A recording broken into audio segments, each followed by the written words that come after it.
And this is the Love Lounge. Kasama syempre ang babaeng naniniwalang hindi man ako palaging may pera at hindi man ako palaging may jowa. At least palagi naman akong maganda.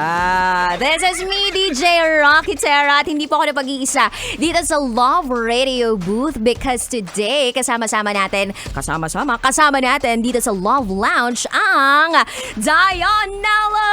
Let's go! Dionela, what's up? Kumusta kayo? Pwede ba magpakilala muna kayo isa-isa para sa mga tagapakinig natin nakikinig ngayon? Ay, ako po si Dionela. Lead vocals. And of course, yung mga kasama natin ngayon. Hi. It's working. I'm Errol. I'm the keyboardist. Mm-hmm. Yeah.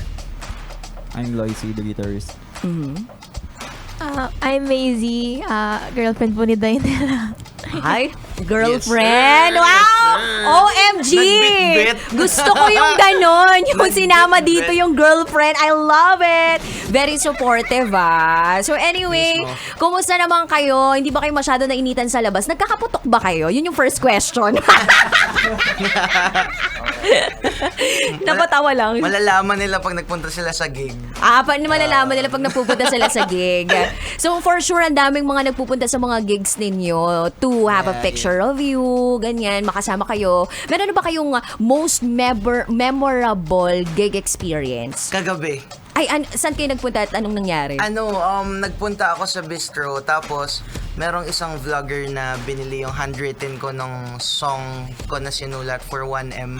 OMG! Yeah, yes, wild. Tapos niregalo niya sa pamangkin niya na sobrang araw-araw pinapakinggan yung song na yun. Nangyari yun kagabi, tapos nag-iyakan sila. Like, sobrang na-inspire lahat na musician doon sa bar. So, sobrang. 1 million. 1 million cash, cold cash. OMG! It's And crazy. that song is all about what? It's all about love eh. Kasi it's mamaya matatakal din natin dun about the song is called Musika. So yun yung ano. Yeah. It's crazy. Grabe. O sige, bago tayo mapunta dyan, it was so shocking na makarinig talaga in flesh na merong ganung nangyari na 1 million pesos yung binili. OMG. Bago tayo pumunta dyan, syempre meron muna tayong mga questions for Dionela and friends. Kasi eto yung talagang gusto rin malaman ng mga kabisyo's natin out there. Supposed to be, dapat kayo yung pipili nito. Pero ako na yung pumili para wala na kayo masyadong trabaho dito. Diba? Upo na lang kayo. Okay. So, eto ang unang katanungan. So, ang unang tanong ay para kay Dionela. When was the last time you cried and why? Kagabi. Kagabi. Kasi hindi ko in-expect na meron palang taong magbavalue ng ganun sa aming mga artists. Like, sabi niya sa yung word niya, dun sa nakwento ko kanina, na bumili ng ganun, parang hindi niya kayang bayaran yung naramdaman niya na narinig niya yung song na yun. So, ayun, kagabi, yun pala yung worth ko. Sobrang nakakatawa. Oh, may worth ka naman talaga. May iba bang taong nagpa-experience sa'yo na wala kang worth? Madami. Totoo! Yeah, Ano to, sa actually- love life, sa career? Actually, dumadaan yan sa lahat ng artist eh. Parang may point sa amin na sobrang down namin na ganon. Pero may mga tao talaga na magre-remind sa'yo na you're someone. So, nakakatawa. Nakakatuwa. Mababaw luha ko eh. Pero kagabi lang ako. Talaga nga, mababawluhan mo. Sige nga, ngayon nga, iyak ako. Si Dionela, parang, alam mo yun, ang macho-macho niya, tas ang tangkad-tangkad niya, tas parang feeling mo hindi siya iiyak, pero sabi niya mababawluhan niya. Parang unbelievable yun para sa akin. Pero legit nga, mababawluhan mo. Legit. As in, umiiyak ako pag one time, mahal. Kasi kasama yung girlfriend ko ngayon, tapos yun yung pinakahagulgul ko kasi nanood ako ng cartoons, anime. Tapos may namatay ako doon na favorite character. Tapos hindi ko alam ba't ako umiyak ng sobra. Asan yung hagulgol? Yung may sipon? Yung tumutuloy yung sipon? Opo. Okay, so yung girlfriend mo ngayon na si Maisie ang makakapagpatunay. So nakita mo siya ng ganon? Yung mayakap pa po kasi di niya mapigilan yung luha niya. Sobrang langkot po niya nun. So anong ginagawa mo pag gano'n na grabe yung iyak niya? Umiiyak ka din kasama niya? Hindi natatawa po. O, diba? Tag mo yung girlfriend mo na umiyak na yung boyfriend, tinatawanan pa. So, ganun kang klaseng girlfriend. Pero may time naman na ikaw yung umiyak tapos siya yung supportive naman sa'yo. May ganun naman pala. Okay, so anyway, parang bagong kaalaman to para sa mga fans ninyo at para sa mga nakikinig sa atin ngayon. So anyway, next question naman natin. Tanungin natin si Errol, ang inyong pianista. Tama ba? Pianista ninyo. Ayan, si Errol. On a scale of 1 to 10, how comfortable are you with public displays of affection? Explain. Oh my God. Bakit ka natatawa, Dionela? Parang may gustong sabihin si Dionela dito. Bakit parang gusto mo Pwede ilaglag? mag-pass? Joke. Oy, Errol, sagutin mo to. Pwede lang pakiulit. On a scale of 1 to 10, komportable ka ba na, alam mo yon, magpakita ng PDA, as in public display of affection, basta in public, ha? Explain. Ganun ka bang tao? Parang para sa akin talaga yung question na yan. Talaga ba? Hindi, joke lang. Hindi, para sa akin, kung love mo naman kasi, why not? Diba? And, yeah, I'm okay with that. Depende lang siguro. Depende sa place. Depende sa ano. So, ano yung mga place na hindi dapat? Sa church. Oh my God. Paano yun? Pag sinabi na ni Father, you may now kiss the bride, di bawal pa rin? Ayun lang. Sabi ko, depende. Depende. Kasi kung marriage naman yan, as in, Okay. sobrang, Ano yung acceptable places? Sige. Bigyan mo kami ng acceptable places of PDA. Para kasing cool, nabibitin kami dun sa sagot ni Errol. Parang may something, may gusto talagang sabihin si Dionela dito. Kanina niya pa parang gustong isplok yung tungkol dito kay Errol. May girlfriend ka ba? Or you have someone in your life right now? si Lord. Joke lang. Hindi, wala. Single po, single. Oh my God, nakahiya yung sinabi ko. Hindi, pero anong mga places yung parang acceptable na magkaroon ng PDA? Like yung holding hands, siguro yung medyo dikit yung balat-balat, ganyan. Sa amin po, sa Burnham. Sa Burnham, para medyo mainit-init, gano'n. Medyo mainit. Yung mga dating places, sa gig namin, actually pwede kayo. Pag pumunta kayo sa gig namin, pwede kayo mag-PDA doon. Hindi namin kayo pipigilan. Yeah. Slay. Wait lang, Dionela, you wanna say something about this? Parang may gusto ka idagdag eh. Ano ba yung... Wala naman. Kasi Baka may magalit. Bro. kanina pa to si Dionela na parang ngumingiti talaga ng sobre. Okay, next question. Thank you so much, Errol, for answering the question. Even though it's too personal, pero nasagot mo pa rin naman. Okay, next question tayo for Loisy. Okay. If you were given $1 million that you had to spend in 1 week, how would you spend it? Sige, Loisy, sagutin mo yan. Let's go, ma'am. Ang unang-una, bibigay ko sa parents ko. Ay, ang bait naman. Wow, ikaw ba yan, bro? Bait mo. Seryoso, gusto ko maging maranasan man, kung meron ako nun. At in the future, I know magkakaroon nun. Pero, gusto ko maranasan nila mami yung fortune, life, yung, although ngayon, naman kami. Carry naman. Hindi naman sobrang Carry. naghihirap. Yeah. Comfortable naman yung life. Opo. Ayun. So, ang bait-bait naman ni Errol. Ay, ni Loisy. Thank you po. Hindi, parang mababait naman kayo lahat. Alright. Next question is for Maisie, yung girlfriend ni Dionela. Which personal accomplishment are you most proud of? And why?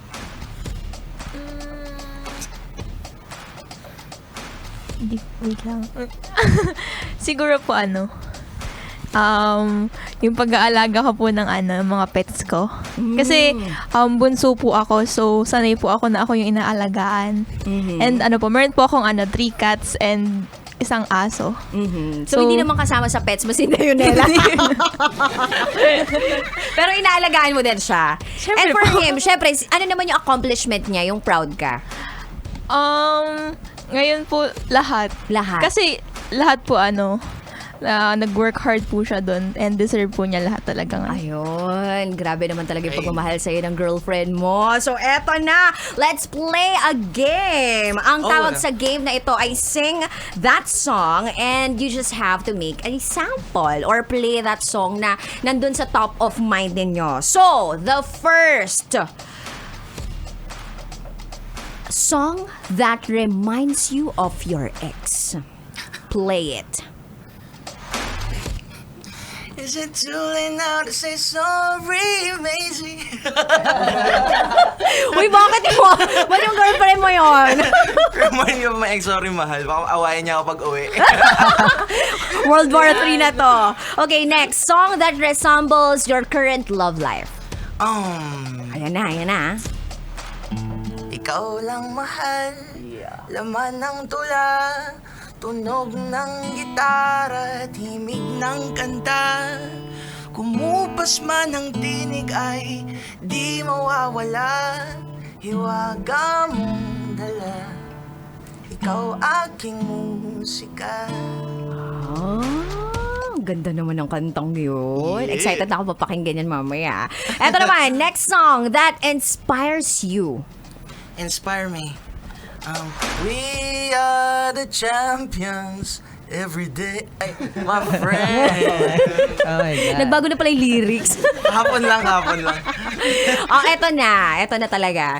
A song that you want people to listen to. Full song of musika. Okay, sige. Ladies and gentlemen, eto na po ang pinakahinihintay nating lahat.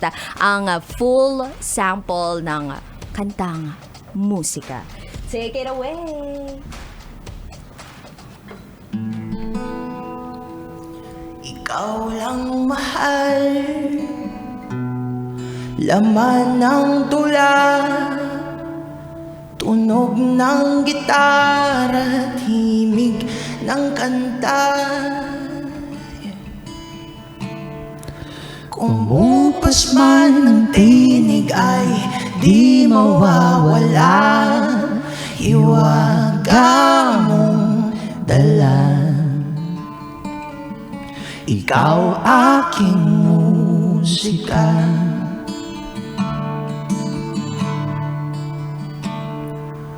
Kung dumating ang araw na di na maalala ng iyong mata ang aking muka,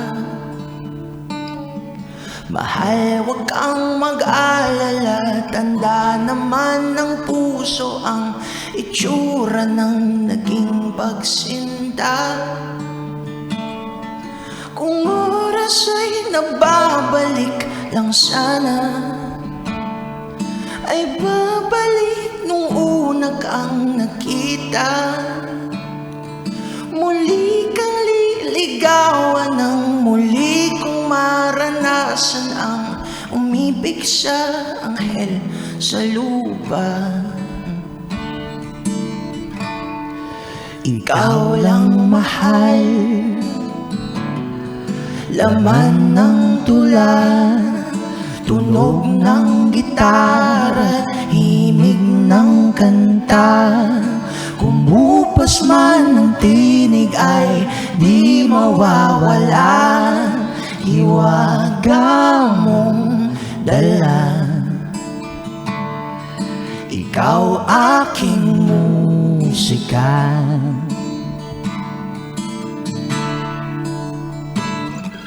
Kung utak ay hindi na kayang gumawa ng melodiya para pes imo'y pumula, memorya ko man ay wala, nakatatak na sa tadhanang minsan sa'yo'y namangha. Kung oras ay nababalik lang sana, ay babalik nung una kang nakita, at aking iuulat sa iyong umabot ng walang hangganang storya nating dalawa. Ikaw lang mahal, laman ng tula, Tunog ng gitara at himig ng kanta. Kumupas man ang tinig ay di mawawala. Hiwaga mong dala. Ikaw aking musika. Ikaw lang mahal. Laman ng tula, tunog ng gitara at himig ng kanta. Maubos man ang tinig ay di mawawala. Hiwaga mong dala. Ikaw aking musika.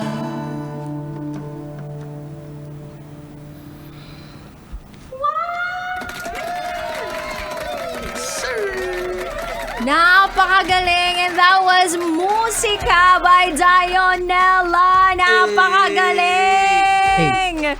OMG, ang galing nyo. Ay, grabe. Thank you. Oh my Na-amaze God. talaga ako. Parang ang sarap ma-in love, no? Kapag yun talaga yung music na mapapakinggan ninyo. So, please invite everybody to catch your latest single.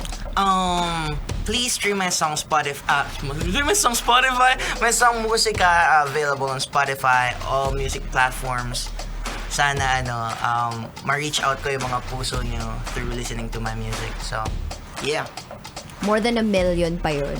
Maniwala ka. Biruin nyo, kagabi lang may bumibili ng bumili na Yeah. pala. 1 Yeah. million nung song na iyon. Tapos, eto na siya. Diba? Eto niya, binabahagi niya sa atin yung kanta niya, guys. So, where can they stalk you? Sa Instagram, I'm Dionela Official. Sa Twitter, it's also Dionela Official. TikTok, Dionela Official. At sa Facebook, it's Dionela. See you there. Ayan. At sa mga kabisyo natin nakikinig ngayon, syempre, hindi natin patatapusin tong segment na ito, tong Love Lounge na to, na hindi natin naririnig yung kanilang Love Radio DJ voice. Ayan. Kanina pinaprepare ko kayo, diba, ng inyong mga tagline. Sabi nila, pwede po bang kalokohan yan? Oo, sige. Dahil we are in this family of a crazy fam. Eto na yung time ninyo. Malay ninyo, ma-discover namin kayo as DJ. O, sige na. DJ Dionela. Uy, okay din pakinggan Okay, Oo sige. nga You start. DJ Dionela, magbiro ka na sa bagong gising, wag lang sa loose streak sa ML. Wow! Gamer yarn. Gamer na joke. Thank you so much. How about Errol? Oh my God. Okay. Hi, this is DJ Errol. I believe in the saying that no parking both sides. Napakagaling! Oo, bawal naman talaga yun para hindi masiksik, di ba? Para hindi Yes, masugatan yes yung po. sasakyan. Tama, Yeah. okay. How about you, Loisy?